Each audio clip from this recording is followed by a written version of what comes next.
함께 보실 하나님 말씀은 신약성경 고린도서 4장 7절부터 18절까지입니다. 7월 31일 고린도서를 다 살펴보고 복습하는 날인데 오늘은 4장 7절부터 18절까지 말씀을 토대로 복습하도록 하겠습니다. 신약성경 고린도서 4장 7절부터 18절까지 말씀, 신약성경 289면 전후를 보시면 되겠습니다.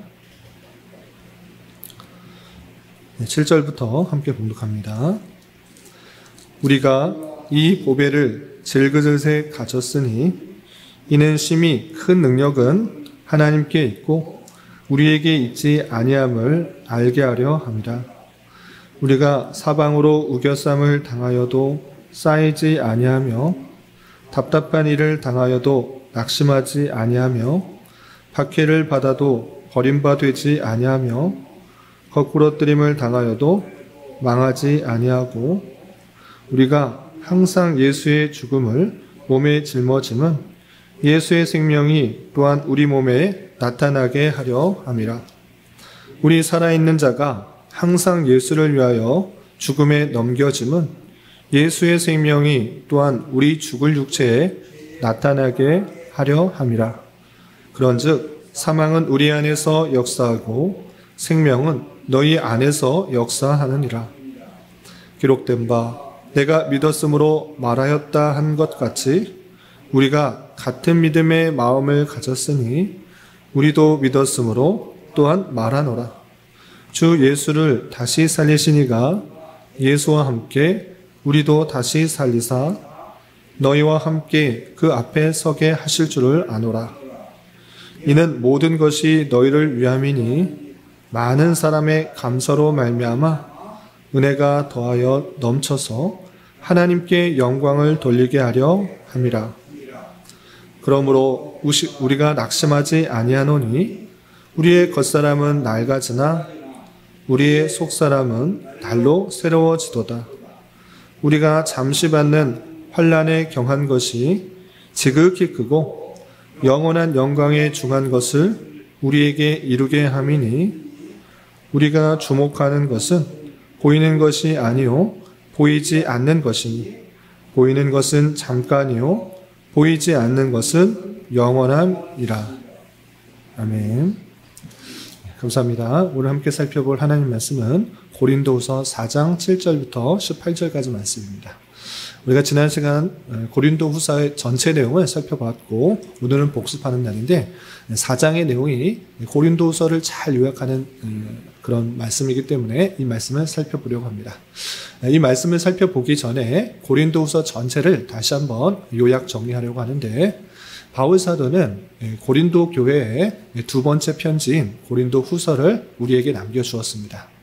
고린도 전서를 통해서는 고린도 교회에 나타나고 있는 다양한 문제를 해결하기 위해서 디모데를 통하여서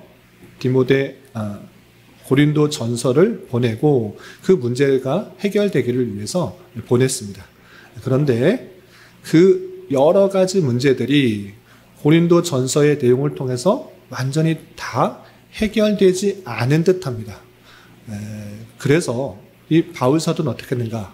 바울 사도가 직접 고린도 교회에 가게 된 것입니다. 성경에는 나타나고 있지 않지만 고린도 후서의 끝부분에 자신이 세 번째 고린도 교회를 가겠다라는 그런 계획들이 드러나고 있는 것을 보아서 성경에 구체적으로 드러나고 있지는 않지만 바울 사도가 고린도 교회에 직접 가서 그 문제를 해결하려고 갔던 것 같습니다. 그러나 바울 사도가 갔음에도 불구하고 그 문제들이 완전히 다 해결되지 않고 그곳을 떠나게 됩니다. 그곳을 떠나면서 그 고린도 교회에 어떤 약속을 하게 되는가? 내가 반드시 다시 와서 너희들과 함께 있고 그리고 다시 에베소로 가겠다. 이런 계획을 알려주고 떠나게 됩니다. 그러나 그 계획이 온전히 지켜지지 못하고 고린도 교회에 들르지 못하고 그냥 에베소로 돌아가게 되었던 것입니다. 그래서 그 고린도 교회 성도들은 바울 사도가 약속을 지키지 않았다. 그러므로 말미암아 바울에 대한 신뢰가 많이 하락하게 된 것입니다. 바울은 약속을 지키지 못한 그 마음도 안타깝고 자기가 해결하려고 했던 그 고린도 교회의 다양한 문제들에 대해서 어떻게 진행되고 있는지 궁금하여서 자기가 직접 또다시 가는 것이 아니라 바울의 제자인 디도를 통해서 어떻게 일들이 진행되고 있는지 궁금해서 파견하게 됩니다. 그래서 디도를 고린도 교회에 다시 보내고 디도에게 듣는 소식을 듣고 디도가 이런 일들 때문에 많은 것들이 해결되었고 또 감사한 일들이 많습니다 라는 것들을 알려주게 됩니다. 그런데 또 다른 문제가 발생했는데 그건 다른 문제가 아니라 바울 사도에 대한 신뢰가 많이 떨어졌습니다. 바울이 약속을 지키지 않았고 바울이 자신을 드러내면서 사역하는 것이 아니라 아무 돈도 받지 않고 또 이름도 드러나지 않고 사도인지 아닌지 잘 모르겠다.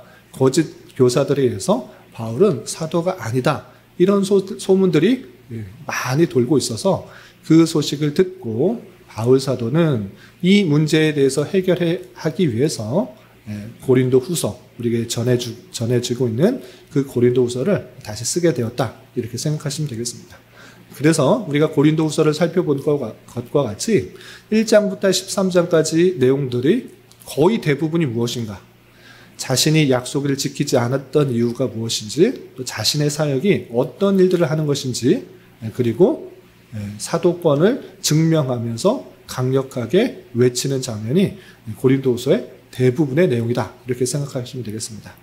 그런데 조금 더 내용들을 좀 구분하여서 세 가지로 나눠서 생각하면 1장부터 7장까지는 자신이 고린도 교회에 방문하기로 계획하였던 약속을 어기게 되었던 이유가 무엇인지를 밝히면서 자신의 사역의 중점이 무엇인지를 설명하는 내용으로 되어 있고 8장과 9장에서는 너희들이 1년 전부터 계획하고 또 준비하였던 예루살렘을 위한 연보, 그것을 내가 왔을 때 부랴부랴 걷지 말고 미리미리 준비하여서 하나님께서 주신 마음을 정말 잘 표현할 수 있도록 잘 준비하여서 전달할 수 있도록 참 연보다운 것을 잘 준비해라 라는 내용이 되어 있고, 그리고 10장부터 13장까지는 더욱더 적극적으로 바울의 사도권을 증명하는 내용들로 되어 있는 것입니다.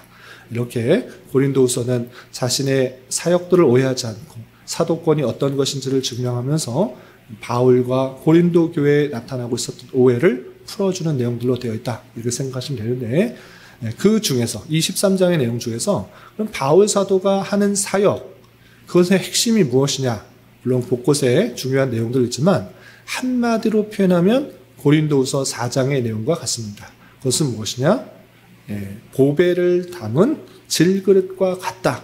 자신의 사역은 보배를 닮은 질그릇이다. 이렇게 표현하고 있는 것입니다. 그래서 한마디로 요약하면 보배를 닮은 질그릇이라고 하시는데 이 뜻이 무엇인지 또 이 말의 뜻을 통하여서 우리가 도전받고 교훈받아야 될 것이 무엇인지 생각해 보는 시간을 갖도록 하겠습니다. 우리 읽었던 4장 7절에 보시면 이렇게 표현하고 있습니다. 자신의 사역을 설명하는 중에 어떻게 비유하고 있는가? 4장 7절, 우리가 이 보배를 질그릇에 가졌으니 라고 표현했습니다. 보배, 주님께서 우리를 위하여 십자가에 달려 돌아가심으로 하나님과 그 사람 사이의 관계가 화목하게 된 것입니다. 사람의 힘, 사람의 선행, 사람의 능력 어떤 것도 아니라 오직 중보자 예수 그리스도의 화목케 하시는 은혜, 그 은혜를 통하여서 우리가 하나님과 화목하게 되고 온전하게 되었다. 그러므로 예수 그리스도가 참된 보배이다 라는 것들을 보여주었는데, 이 놀라운 은혜들을 담은 것이 질그릇과 같다라고 표현했습니다. 질그릇, 좋은 그릇이 아니라 금그릇, 은그릇 이런 아주 좋은 그릇이 아니라 정말 보잘것없는 질그릇이다라고 표현했습니다. 왜 바울 사도는 자신의 사역을 보배를 닮은 질그릇이라고 했는가? 7절 이하에 보면 이렇게 또 구체적으로 설명하고 있습니다. 7절 중반절 보시면 이는 심히 큰 능력은 하나님께 있고 우리에게 있지 아니함을 알게 하려 함이라 라고 표현했습니다. 참된 능력이 어디서부터 나오는가? 나에게서 나오는가? 전혀 아니다. 나는 부족하고 연약하고 정말 질그릇까지 아무것도 할 수 없는 보잘것없는 그런 존재일 뿐이다. 그런데 그 큰 능력이 하나님에게서 그 담은 보배로부터 나온다는 것을 보여주기 위해서 나는 차라리 질그릇이 되는 것을 택한다. 이렇게 표현하고 있습니다. 실제로 질그릇이기도 하지만 그렇게 된 것이다 라고 표현하고 있습니다. 오히려 금그릇, 은그릇 이것이 되면 그릇이나 그 그릇 자체에 집중하게 될까봐 보배를 통하여서 그 질그릇에서 좋은 영향력이 난다 이런 것이 아니라 그 금그릇, 은그릇에 초점을 맞춰주고 그것에 집중될까봐 그렇게 하지 않고 차라리 질그릇이 되는 게 좋겠다 이렇게 생각하고 있는 것입니다. 그래서 그 큰 능력, 그 보배를 닮은 그 보배 자체에서 어떤 능력이 나는가 구체적으로 8절 이하 10절에 이렇게 표현되고 있는 것입니다. 8절 보시면 우리가 사방으로 우겨쌈을 당하여도 쌓이지 아니하며 답답한 일을 당하여도 낙심하지 아니하며 박해를 받아도 버림받지 아니하며 거꾸로 때림을 당하여도 망하지 아니하고 우리가 항상 예수의 죽음을 몸에 짊어짐은 예수의 생명이 또한 우리 몸에 나타나게 하려 함이라 라고 표현했습니다. 사도가 당하는 현실은 많은 사람들의 존경을 받고 또 칭찬을 받고 대우를 받고 인정을 받고 하는 삶이 아니다. 어떤 삶인가? 사박으로 우겨쌈을 당하고 답답한 일을 당하고 낙심당하는 일이 당하고 박해를 받고 버림받되고 거꾸로 됨을 당하고 이런 일들을 당하고 있는데 그럼에도 불구하고 전혀 쓰러지거나 낭망하지 않는다. 왜? 우리에게는 참된 생명이 있기 때문에 그런 것에서 능히 이겨나갈 수 있다는 것을 보여준 것입니다. 어디로부터 그것이 나오는가? 그것은 예수로부터 생명이 나온다는 것을 알기 때문에 그런 것에서도 낭망하거나 좌절하는 것이 아니라 그 놀라운 예수의 생명이 그 보배에서 나오는 그런 놀라운 능력이 우리에게 있다는 것을 알려주고 있다라고 표현하고 있는 것입니다. 사도 바울이 겪는 그 모든 것들이 평안하고 즐겁다고 하면 그 예수의 놀라운 생명력이 드러나기는 힘들 것입니다. 오히려 잘 드러나지 않을 것입니다. 그러나 당하는 현실이 어렵고 힘들고 낭망되는 사실 속에서도 전혀 굴하지 않고 내게는 참된 생명이 있다. 능력이 있다. 예수의 복음이 있으며 예수의 생명과 능력이 있다는 것들을 어렵고 힘든 상황 속에서도 잘 드러낼 수가 있다는 것을 통해서 감사와 찬양을 돌리고 있는 것입니다. 그러므로 바울 사도는 그 현실 속에서 11절과 같이 이렇게 고백하고 있습니다. 11절 보시면 우리 살아있는 자가 항상 예수를 위하여 죽음에 넘겨짐은 예수의 생명이 또한 우리 죽을 육체에 나타내게 하려 함이라 라고 표현하고 있습니다. 우리는 지금 살아있지만 항상 예수를 위하여 죽음에 넘겨지는 그런 상황을 만나게 된다. 그러나 그럼에도 낙심하지 않고 좌절하지 않고 실망하지 않는 이유가 무엇인가? 예수의 생명이 우리 육체에 있다는 것을 나타내려고 예수님께서 우리를 다시 생명으로 살리시다는 것들이 어떻게 드러나냐? 도대체 예수님께서 부활하셨다는 것이 다시 죽은 자 가운데서 살아나셨다는 것이 어떻게 우리에게 증명될 수 있느냐? 증명 좀 해봐라. 너들 예수님 믿는다면서 부활이 있다는 거 증명 좀 해봐라. 이렇게 증명을 요구할 때 바울 사도는 당당하게 말하는 것입니다. 그래? 우리가 죽음에 대하여 전혀 두려워하지 않는 그 모습을 봐라. 그 모습을 보고 예수님께서 생명이 있고 부활을 우리에게 주신다는 것들을 우리는 증거할 수 있다. 이렇게 표현하고 있는 것입니다. 그래서 그런 보배를 담은 질그릇과 같이 부족하고 연약하고 낭망되는 상황이 있을지라도 우리가 힘이 없어서 그런 것이 아니라 능력이 없어서 그런 것이 아니라 오히려 예수 그리스도를 드러내는 방편, 예수 그리스도께서 생명을 주시는 분이시라는 것들을 드러내는 방편으로 우리가 살아가고 있다는 것들을 보여주고 있는 것입니다. 그러므로 말미암아 이 모든 것들이 자신의 능력을 드러내고 자신의 어떠함을 드러내려는 그런 사역이 아니라 오직 예수 그리스도만 드러내고 예수 그리스도께서 생명을 주시는 분이라는 것들을 드러내며 하나님께만 영광을 돌리기 위한 사역이다라는 것들을 밝히고 있는 것입니다. 그래서 15절과 같이 이렇게 고백하고 있습니다. 15절 보시면 이는 모든 것이 너희를 위함이니 많은 사람의 감사로 말미암아 은혜가 더하여 넘쳐서 하나님께 영광을 돌리게 하려 함이라 라고 하면서 바울 사도가 죽음을 두려워하지 않고 생명의 위협을 두려워하지 않고 사방의 우겨쌈을 당하여도 낭망치 않고 그리스도의 생명을 드러내므로 말미암아 나나 너희나 생명이 있다라는 것들을 드러내므로 하나님께 참 감사하고 하나님께 참으로 영광 돌리게 하기 위함이다 라고 하면서 자신의 사역은 자신의 어떠함을 드러내려고 하는 사역이 절대 아니라 예수께서 생명이 있고 또 하나님께만 영광을 돌리기 위한 사역이다라는 것들을 강력하게 증거하고 있는 것입니다. 이런 말씀을 통해서 우리 또한 크고 작은 바울 사도같이 전임 사역은 하지 않을지라도 우리에게 맡겨진 크고 작은 여러 가지 일들을 하는 사역을 맡은 것입니다. 그것이 소명일진데 그 소명을 감당하는 그 모습 속에서도 우리는 어떠한 삶을 살아가야 되는가? 나의 열심, 나의 선, 나의 의, 나의 뛰어남 이것이 드러나는 것이 아니라 그 모든 것이 없을지라도 건강이 없고 지혜가 없고 지식이 없고 또 내가 어떤 드러나는 것이 전혀 없어 보일지라도 내게 있는 생명, 죽음도 어떤 것들로 가로막을 수 없는 그 생명이 있다라는 사실로 늘 감사 찬송하며 나의 안에 있는 예수 그리스도, 그 예수 그리스도께서 주신 그 생명과 또 부활의 은혜들을 기억하며 사는 것을 통하여서 그 하나님의 놀라운 영광들이 드러나도록 해야 되는 것입니다.